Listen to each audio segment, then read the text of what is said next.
போய் குருமார்களை பாருங்கள். நீங்கள் குருமார்களை பார்க்க பார்க்க நல்லா உயர்ந்து வருவீங்க.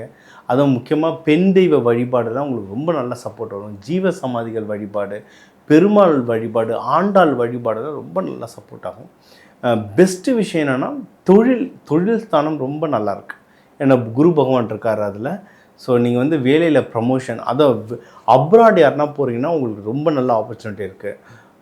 வேறு எதனா புது வேலை தேடுறீங்க, ட்ரான்ஸ்ஃபர் தேடுறீங்கனாலும் அதுக்கும் வாய்ப்பு இருக்குது. தேவைப்பட்டால் மட்டும் வேலை ஸ்விட்ச் பண்ணுங்கள். இல்லைனா இருக்கிற இடத்துல வளர்கிறதுக்கு நிறையவே உங்களுக்கு வாய்ப்புகள் இருக்குது. முக்கியமாக அப்ராடுக்கு ட்ரை பண்ணுங்கள். படிக்கிறவங்க வெளிநாடு போய் படிக்கணும்னு ஆசைப்பட்றவங்கள தாராளமாக ட்ரை பண்ணலாம்.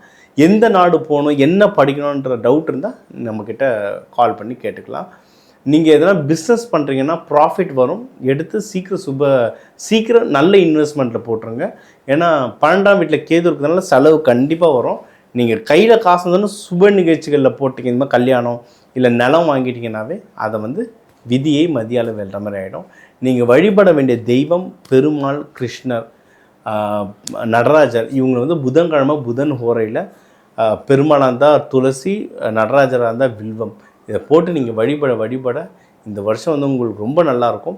அன்னதானம் கொடுக்குறது இருந்தால் புளியாதோரை, சக்கரை பொங்கல், குலதெய்வம் கோயிலில் சக்கரை பொங்கல் வச்சுட்டு அங்கே வர எல்லாருக்குமே கொடுத்துட்டு வர இந்த வருஷம் உங்களுக்கு ரொம்ப சூப்பராக இருக்குங்க.